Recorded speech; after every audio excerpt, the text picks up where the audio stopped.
Okay. ലൈഫിൽ വരുന്ന ഓരോരോ ചേഞ്ചസ് ചേഞ്ചസ് അല്ലേ അത് നമ്മൾ പക്ഷെ ഒരിക്കലും അറിഞ്ഞുകൊണ്ട് മാറ്റം വരുത്തുന്നല്ല. ആ, ഇങ്ങനെ സിറ്റുവേഷൻസ് വരുമ്പോ നമ്മളിങ്ങനെ ഒറ്റയ്ക്ക് ഇപ്പൊ ഇന്നിപ്പോ ആരുമില്ല എന്ത് ചെയ്യാ, എന്നാ പിന്നെ ഫുഡ് കഴിക്കാൻ പോയാലോ എന്ന് പറഞ്ഞിട്ട് ചിലപ്പോ ഒറ്റയ്ക്ക് ആരും ഇല്ലാത്തോണ്ട് പോകുന്നതായിരിക്കും. അപ്പൊ അതെനിക്ക് ഇഷ്ടപ്പെട്ടു. ആ. അപ്പൊ പിന്നെ I prefer to do that more. അങ്ങനെ അങ്ങനെ അങ്ങനെ സംഭവിക്കുന്നതാണ്.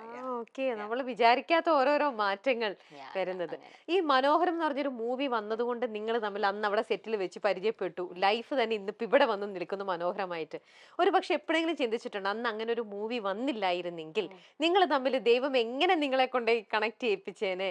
നിങ്ങൾ എങ്ങനെ എന്തായിരിക്കും? നിങ്ങൾ എപ്പോഴെങ്കിലും അങ്ങനെ മറ്റേ എന്റെ ആലോചിച്ചിട്ടുണ്ടോ? അടുത്ത് മറ്റേ ഞാൻ പ്രകാശൻ ആണ് എന്റെ ഫസ്റ്റ് ഫിലിം. അതെ. അപ്പൊ ഞാൻ പ്രകാശനിൽ ആക്ച്വലി അഖിലേട്ടൻ പറഞ്ഞത് എന്റെ ഒരു കുഞ്ഞൊരു 5 ഷോട്ടിലാണ് ഞാൻ പ്രകാശനിൽ അഭിനയിച്ചത്. അപ്പൊ അതില് പെണ്ണ് കാണാൻ വരുന്നത് ഫഹദിന്റെ കൂടെ പെണ്ണ് കാണാൻ വരുന്ന ആള് അത് മാറ്റിയിട്ട് ഫഹദ് ഇങ്ങനെ കുറച്ച് പുറകെ നടക്കുന്ന പോലത്തെ ഷോട്ട്സ് ആണ്. അപ്പൊ ആ പെണ്ണ് കാണാൻ വന്ന ഇത് ദീപക്കേട്ടനെ വിളിക്കണം എന്നായിരുന്നു അവര് ഫസ്റ്റ് വിചാരിച്ചിരുന്നേ. പിന്നെ അത് മാറി മാറി പിന്നെ അങ്ങനെയാണ് പോയത്. അപ്പം എനിക്ക് തോന്നുന്നു അത് നടന്നില്ല, അതുകൊണ്ട് മനോഹരം സംഭവിച്ചു, മനോഹരത്തെ വെച്ച് കണ്ടു. അപ്പം ഇറ്റ്സ് ലൈക്ക് മനോഹരം നടന്നില്ലായിരുന്നെങ്കിൽ കണ്ടേനെ. അത് ഉറപ്പായിട്ടും അങ്ങനെ മീറ്റ് ചെയ്യേണ്ട ആൾക്കാരെ എപ്പോഴെങ്കിലും മീറ്റ് ചെയ്യുന്നതാണ് എനിക്ക് തോന്നുന്നത് അല്ലെ? ഇൻഡസ്ട്രിയിൽ അതുപോലെ തന്നെ നിങ്ങൾക്ക് ഒരുപാട് ഫ്രണ്ട് സർക്കിൾ ഉള്ള ഒരു ആൾക്കാരാണോ നിങ്ങൾ രണ്ടുപേരും? അല്ല അല്ല അല്ല, വളരെ ലിമിറ്റഡ് ഫ്രണ്ട്സ്. എനിക്ക് അങ്ങനെ എല്ലാ സെറ്റിൽ പോയാലും ഞാൻ എല്ലാവരുമായിട്ടും ഫ്രണ്ട്ലി ആണ്. പക്ഷെ ഒരു സിനിമ കഴിഞ്ഞ് കഴിഞ്ഞാൽ പക്ഷെ എനിക്ക് തോന്നുന്നില്ല ഞാൻ അങ്ങനെ ആ ഒരു ഫ്രണ്ട്ഷിപ്പ് ഒരുപാട് മെയിൻറ്റെയിൻ ചെയ്ത് കൊണ്ടുവന്നല്ല. അങ്ങനെ എനിക്ക് അത്രയും സ്ട്രോങ് ആയിട്ടുള്ള ഒരു ബോണ്ട് ആരോടും അങ്ങനെ ഫീൽ ചെയ്തിട്ടില്ല. Especially cinema. എനിക്ക് ഇപ്പോഴും ഉള്ള ഫ്രണ്ട്സ് എന്റെ സ്കൂൾ ഫ്രണ്ട്സ് ആണ്.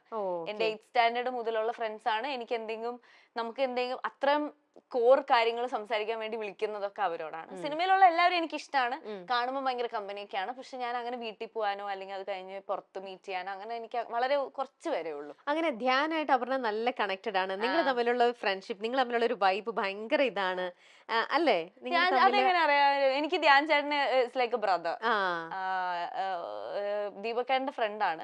ഇപ്പൊ ധ്യാൻ ചേട്ടൻ മറ്റേ ഞാൻ എപ്പോഴും പറയും എന്തും നമ്മുടെ നാട്ടില് എന്തും തുറന്നു പറയാൻ ലൈസൻസ് ഉള്ളൊരു ആളാണല്ലേ ധ്യാൻ ചേട്ടൻ. എന്ത് പറഞ്ഞാലും എല്ലാവരും ആ ഒരു സെൻസിൽ എടുക്കും. അത് ഭാഗ്യമല്ലേ. നമ്മളൊക്കെ എന്തെങ്കിലും പറഞ്ഞു കഴിഞ്ഞാൽ അതിന് എന്തൊക്കെ തലത്തിൽ ചിന്തിക്കും. ധ്യാൻ ചേട്ടൻ എന്ത് പറഞ്ഞാലും അത് ധ്യാൻ ശ്രീനിവാസനല്ലേ എന്നുള്ളൊരു ലെയിനിലല്ലേ വരുള്ളൂ. പക്ഷെ എനിക്ക് ഭയങ്കര ഇഷ്ടമാണ് ആള്. ഞാനിങ്ങനെ വിചാരിക്കും ഉടായ്പാണെങ്കിലും എന്തുടായ്പ ചെയ്താലും അത് പറയാൻ ധൈര്യം കാണിക്കുന്ന ഒരാളാണ്. ഞാൻ ഉടായ്പെന്ന് സ്വയം സമ്മതിക്കുന്ന ഒരാളാണ്. അപ്പൊ എനിക്ക് ഓക്കെ ആണ്, എനിക്ക് ഇഷ്ടമാണ്. ധ്യാൻ വന്നിരുന്നു നിങ്ങളുടെ കല്യാണത്തിന്? ഇല്ല ഇല്ല. അത് ധ്യാൻ ചേട്ടൻ പനിയാണെന്ന് പറഞ്ഞു. അത് എത്രത്തോളം സത്യാന്ന് എനിക്ക് അറിയില്ല. അപ്പൊ പനിയാന്ന് പറഞ്ഞിട്ട് പിന്നെ അന്ന് പറഞ്ഞു എന്തോ പനിയാണ്. പിന്നെ വിളിച്ച് സംസാരിച്ചപ്പോ വോയിസ് ഉണ്ടായില്ല. അപ്പൊ അതുകൊണ്ട് സത്യമാന്ന് വിശ്വസിക്കുന്നു. അതാണ് അന്ന് വരാൻ പറ്റാത്തതൊക്കെ വന്നിരുന്നു. ഓക്കെ. കല്യാണത്തിന് മുമ്പേ ആണല്ലോ തമിഴ് മൂവിയിലെ വിജയുടെ കൂടെ അഭിനയിച്ചത്. അപ്പൊ ആ ഒരു ഇപ്പൊ കല്യാണം ഇങ്ങനെ എന്നൊക്കെ പറയുമ്പോൾ നമ്മൾ കൂടെ വർക്ക് ചെയ്ത ആൾക്കാരെയൊക്കെ നമ്മൾ കല്യാണത്തിന് തീർച്ചയായിട്ടും വിളിക്കും. പ്രത്യേകിച്ച് ഇങ്ങനത്തെ ഒരു ഇതൊക്കെ വന്നപ്പോ അന്നപ്പോ അങ്ങനെ തമിഴ് ഇൻഡസ്ട്രിന്ന് ആരെങ്കിലുമോ അല്ലെങ്കിൽ ഈ പറയുന്ന പോലെ വിജയിനെ തന്നെയും കല്യാണത്തിന് ഇൻവൈറ്റ് ചെയ്യോ അങ്ങനെ?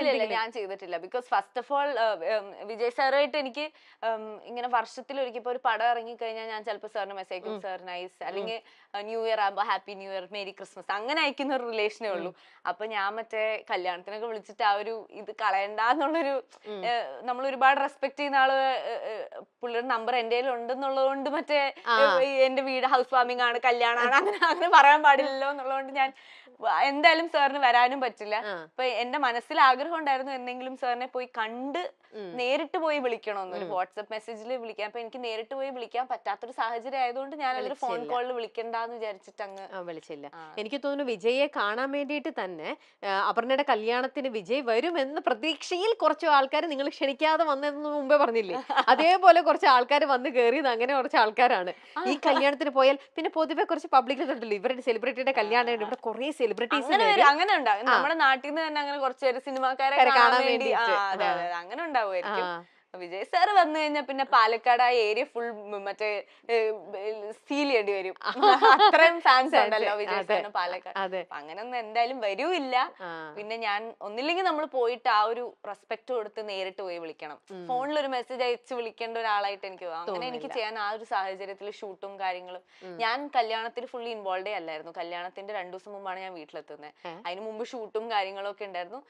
കല്യാണ സമയത്ത് ആക്ച്വലി ഷൂട്ട് ഉണ്ടാവും എന്നൊക്കെ ഉള്ള ഭയങ്കര ടെൻഷനും അങ്ങനെയൊക്കെ ആയിരുന്നു. ഉം. അപ്പം എനിക്ക് ഫുള്ളി ഞാൻ മറ്റേ എല്ലാരെയും എത്രയോ വിളിക്കാതെ വിട്ടുപോയ ആൾക്കാരുണ്ട് എന്റെ സൈഡിൽ നിന്ന്. അപ്പൊ അവരൊക്കെ ചിലപ്പോ ഇപ്പോഴും എന്തെങ്കിലും കാണുമ്പോ എന്നെ വിളിച്ചിട്ടില്ല എന്ന് പറയും. പക്ഷെ ഞാൻ അങ്ങനെ ഒട്ടും ആ ഒരു സമയത്ത് ഒന്നാമത് കല്യാണത്തിന്റെ സ്ട്രെസ്സും ടെൻഷനും, അയ്യോ കല്യാണമാണെന്നുള്ളൊരു കാര്യം, രണ്ടാമത് ഷൂട്ട് ഉണ്ട്, മൂന്നാമത് എന്തൊക്കെയൊക്കെയോ അറേഞ്ച് ചെയ്യണം, അങ്ങനത്തെ കാര്യങ്ങള്.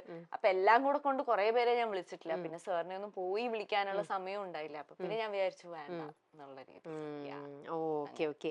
പിന്നെ ആനന്ദ് ശ്രീബാലയില് അതിനകത്ത് അതിന്റെ വിശേഷങ്ങളൊക്കെ പറയും. അതിലെ നായികയല്ലേ ഇപ്പൊ നീ? അതെ. അപ്പൊ അതിലെ വിശേഷങ്ങളും കൂടെ പറയും. ആനന്ദ് ശ്രീബാല അടുത്ത് തന്നെ റിലീസ്, എന്നാണ് ഡേറ്റ് ഫിക്സ് ചെയ്തിട്ടില്ല, പക്ഷെ അടുത്ത് തന്നെ ഉണ്ടാവും അതിന്റെ റിലീസും കാര്യങ്ങളൊക്കെ ആയിട്ട്. അതിന്റെ കാര്യം വർക്ക് എല്ലാം കഴിഞ്ഞോ? വർക്ക് എല്ലാം കഴിഞ്ഞു. പോസ്റ്റ് പ്രൊഡക്ഷനും എല്ലാം. ഇനി എന്തെങ്കിലും ടെക്നിക്കലി എന്തെങ്കിലും ബാക്കി ഉണ്ടെങ്കിൽ നമ്മൾ എന്റെ ഡബിങ്ങും ഞങ്ങൾ ചെയ്യേണ്ട കാര്യങ്ങളൊക്കെ കഴിഞ്ഞു. ഇനി ബാക്ക് എൻഡിൽ എന്തെങ്കിലും ബാക്കിയുണ്ടോ എന്ന് എനിക്കറിയില്ല, അത് അവര് ചെയ്തോണ്ടിരിക്കുകയാണ്. പക്ഷെ ഓൾമോസ്റ്റ് ഒരു 90% ഫിലിം ഓക്കെ ആണ്, റെഡി ആണെന്നാണ് എനിക്ക് അറിയുന്നത്. അതിന്റെ റിലീസും കാര്യങ്ങളും ഡേറ്റും ഒക്കെ അവര് ഇപ്പൊ സ്ലോലി പ്രൊമോഷൻസ് ഒക്കെ സ്റ്റാർട്ട് ചെയ്യണം എന്നുള്ളൊരു സ്റ്റേജിലാണ്. അത് ഞാൻ ഭയങ്കരമായിട്ട് എക്സൈറ്റഡ് ആയിട്ട് ലുക്ക് ഫോർവേഡ് ചെയ്യുന്ന ഒരു ഫിലിമാണ്. അത് ആൾക്കാർക്ക് ഇഷ്ടപ്പെടാൻ സാധ്യതയുള്ള ഒരു സിനിമയാണ്. അതിന്റെ പ്രൊമോഷൻ സമയത്ത് നമുക്ക് അതിന്റെ ക്യാരക്ടറും കാര്യങ്ങളൊക്കെ ഡീറ്റെയിൽ ആയിട്ട് പറയാം. പക്ഷെ എന്നാലും ഇത്ര എക്സൈറ്റ്മെന്റ് വരാൻ ആനന്ദ് ശ്രീബാലയിലെ ക്യാരക്ടർ എന്തായിരിക്കും? എനിക്ക് തോന്നുന്നു അത് കാണുമ്പോൾ ആൾക്കാർക്ക് കുറെയൊക്കെ അതിപ്പോ ഞാൻ പറയാൻ പറ്റില്ല, അതൊരു അങ്ങനത്തെ ഒരു സബ്ജക്റ്റ് ആണ്. അപ്പം കാണുമ്പോൾ ആൾക്കാർക്ക് കണ്ടോ കേട്ടോ അറിഞ്ഞൊരു സ്റ്റോറി ആയിരിക്കും അത്. സോ അതുകൊണ്ട് എനിക്ക് തോന്നുന്നു, ആൻഡ് അപ്പം എപ്പോഴും നമുക്ക് റിലേറ്റ് ചെയ്യുന്ന സബ്ജക്ട് അല്ലെങ്കിൽ നമുക്ക് അറിയുന്ന ഒരു സബ്ജക്ട് ആൾക്കാർക്ക് എനിക്ക് അങ്ങനത്തെ പടങ്ങൾ കാണാൻ ഇഷ്ടമാണ്. അപ്പം അങ്ങനത്തെ പടങ്ങൾ ഇഷ്ടമുള്ള ആൾക്കാർക്ക് എനിക്ക് തോന്നുന്നു അത് ഇഷ്ടപ്പെടും. ഇതിന്റെ സ്ക്രിപ്റ്റ് റൈറ്റർ അഭിലാഷായിട്ട് നമ്മുടെ ഫാമിലി തന്നെയാണ് അഭിലാഷും. അപ്പൊ ഇടയ്ക്കിടയ്ക്ക് അഭിലാഷിനെ കാണാറുണ്ട്. ഞാനും എന്റെ തന്നെ പല ഇന്റർവ്യൂസിലും വരാറുണ്ട്, പലപ്പോഴും കാണാറുണ്ട്. അപ്പോഴപ്പോ ഓരോ സ്റ്റേജിലായിട്ട് കുറച്ച് നാളുകളായിട്ട് കാണുമ്പോൾ ഓരോ സ്റ്റേജിൽ പറയും അതിന്റെ കാര്യങ്ങൾ ഇത്രത്തോളമായി, ഇതായി, ഇതൊക്കെ. അപ്പൊ വിശേഷങ്ങളൊക്കെ പറഞ്ഞാൽ അത് കൂട്ടത്തിൽ അന്ന് പറഞ്ഞ ഒന്നാണ്, സംഗീത തിരിച്ചു വരികയാണ്, എന്റെ സിനിമയിലൂടെ ഇങ്ങനെ വരുന്നു എന്നൊക്കെ പറഞ്ഞാൽ ഭയങ്കര സന്തോഷത്തോടെ പറഞ്ഞു. അപ്പം എന്റെ പ്രോഗ്രാമിൽ തന്നെയും ഗസ്റ്റ് ആയിട്ട് വരാൻ നിൽക്കായിരുന്നു. അന്ന് ഷൂട്ടിന്റെ എന്തോ ഒരു ഷൂട്ട് ഉദ്ദേശിച്ച പോലെ തീർന്നില്ല. അങ്ങനെ ഞങ്ങൾ ഷൂട്ടെല്ലാം പ്ലാൻ ചെയ്ത് വെച്ചിട്ട് അന്ന് വരാൻ പറ്റിയില്ല.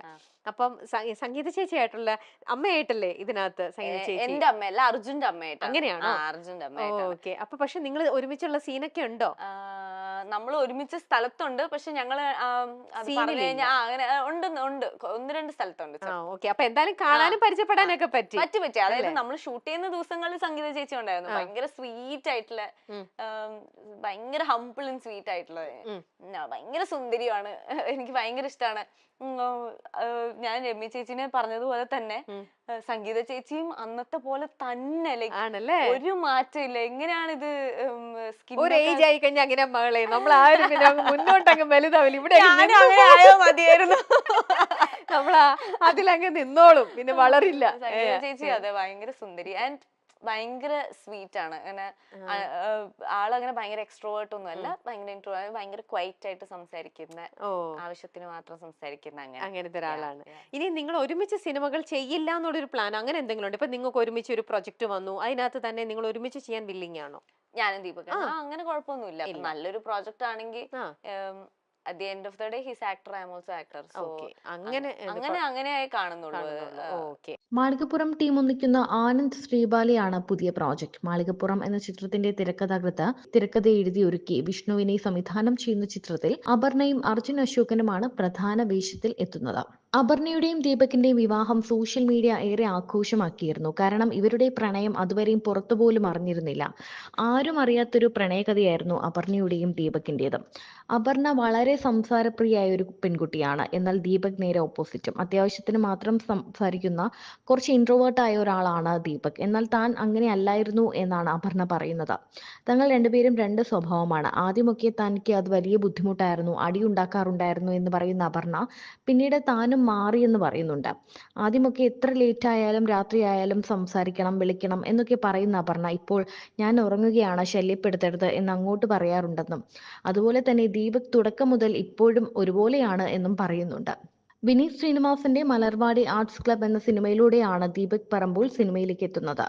തട്ടത്തിൻ മറയത്ത്, തിര, D company, Kunjiramayanam, Rakshadhikari Baiju, Vishwavikhyatharaya Payyanmar, captain, B Tech, Kannur squad തുടങ്ങി അടുത്തിടെ വമ്പൻ ഹിറ്റായ മഞ്ഞുമൽ ബോയ്സിൽ നിൽക്കുകയാണ് ദീപക് പറമ്പോളിന്റെ അഭിനയ ജീവിതം.